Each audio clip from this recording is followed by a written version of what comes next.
I've reached 73 years of age, and I'm about to share something that might disturb you. Everything you believe you understand about aging is fundamentally incorrect. And the most troubling aspect? The individuals who should be revealing this truth, your parents, your educators, society itself, they're either deceiving you or remain oblivious themselves. You see, I invested the initial 50 years of my existence embracing the identical falsehoods you probably accept right now. I assumed I had everything comprehended. I possessed the career, the residence, the admiration of my colleagues. However, at 52, something occurred that demolished everything I assumed I understood. And what I uncovered in the 21 years since has completely transformed how I perceive life, death, and everything between. But before I reveal what transpired, I need you to grasp something crucial. The reason I'm creating this video isn't to impress you or to appear wise. I'm creating this because my time is running short, and there are truths you must hear before it's too late. Not for me, for you. At 52, I experienced what physicians call a cardiac event. That's a sophisticated way of stating my heart attempted to terminate me. I was in a meeting analyzing quarterly projections when suddenly the room began rotating. The next memory I possess is awakening in a hospital bed with tubes emerging from my arms and my wife weeping in the corner. The doctor stated I was fortunate. Fortunate. I had just confronted my own mortality, and they labeled it luck. But you know what? They were accurate. Because lying in that hospital bed with nothing to do except contemplate, I recognized something terrifying. I had been living my entire existence on autopilot. I wasn't genuinely alive. I was merely going through the motions, checking boxes, attempting to satisfy everyone else's expectations. And here's the part that haunts me to this day. If I had perished that day, if my heart had ceased permanently, what would I have left behind? A pleasant house? A retirement account?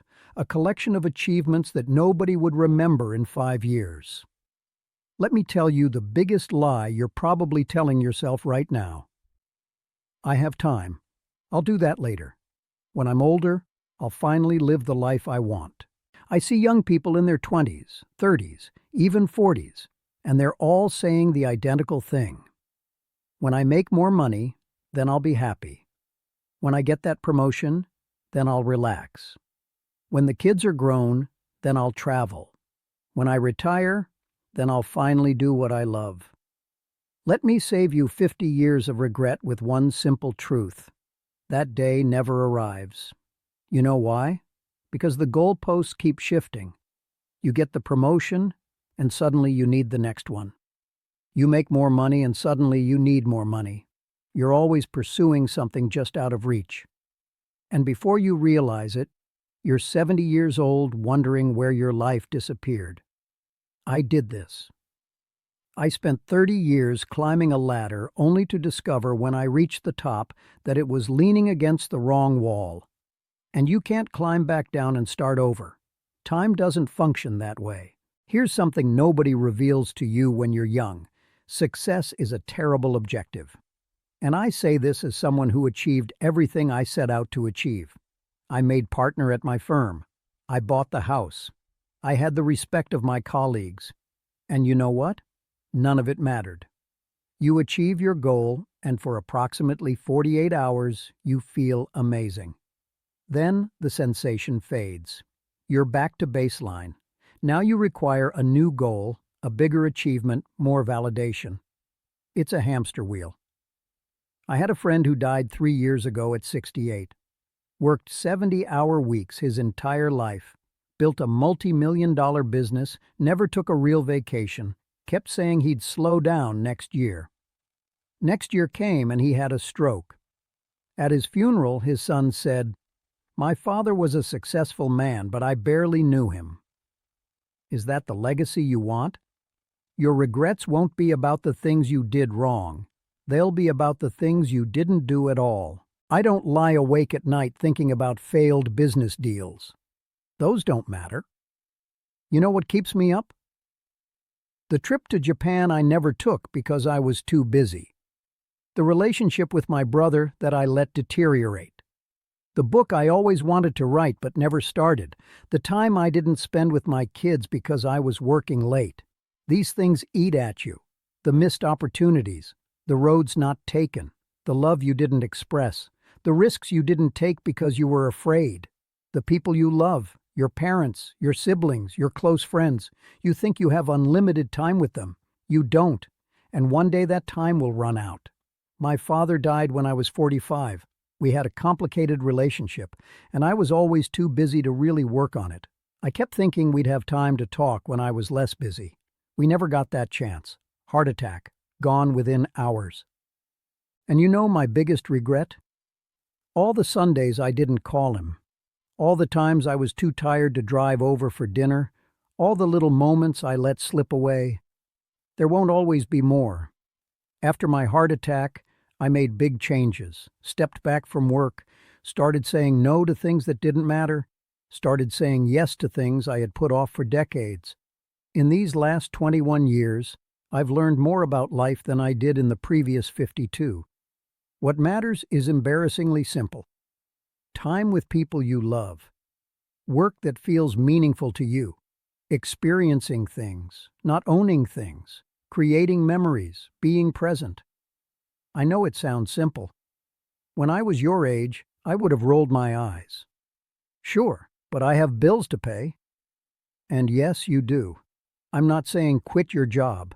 I'm saying don't sacrifice what matters for what doesn't. Here's a question I want you to ask yourself, and I want you to answer it honestly. If you died tomorrow, would you be satisfied with the life you've lived so far? Not, would people be impressed by your eulogy? Not, did you achieve enough? Just, would you be satisfied? If the answer is no, then what are you waiting for? What are you doing with your time that's so important that you're willing to gamble your one precious life on it? I'm 73 years old. I've been lucky enough to have good health since that heart attack. But every morning when I wake up, I'm aware that I'm on borrowed time. We all are, really. But most young people don't realize this. They think they're invincible. They think they have forever. You don't. I have grandchildren, 3 of them, and when I look at them, I see the same patterns I see in most young people today. They're stressed, they're anxious, they're chasing things that won't make them happy. They're making the same mistakes I made. And I try to tell them. I try to share what I've learned.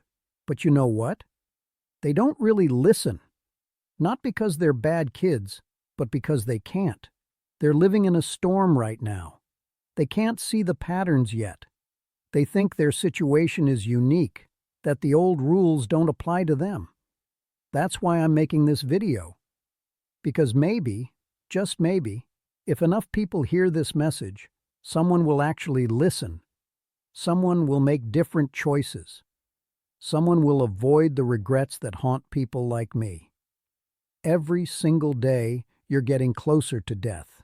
Nobody likes to think about this. But you don't have unlimited time.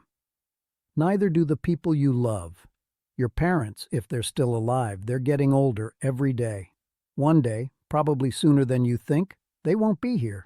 Your friends, your spouse, your children, none of these relationships last forever. So what are you going to do? Keep putting off that phone call. Keep postponing that trip. Keep telling yourself you'll make time later.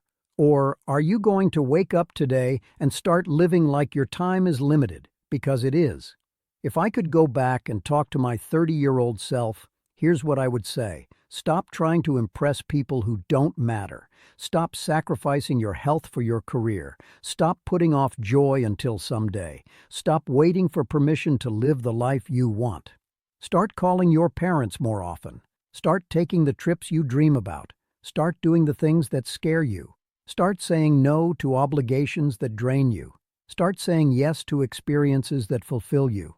And most importantly, start now, not next year, not after this project, not when you have more money or more time or more whatever. Now, because I promise you, the perfect time will never come. Life will always be messy and complicated and full of reasons to wait. But if you wait, You'll wake up one day and realize you waited your entire life away. I'm 73. If I'm lucky, maybe 10 or 15 more years. Maybe 20 if blessed. Probably less. And I'm okay with that because these last 21 years have been the richest of my life. Not because I've made more money, because I've finally started living intentionally, appreciating every day, prioritizing what matters. I've traveled to places I always wanted to see, deepened relationships with my children and grandchildren, pursued hobbies I put off, forgiven people I held grudges against, said, "I love you," countless times. I'm happier now at 73 with less time ahead than I was at 30 when I thought I had all the time in the world. That's the irony.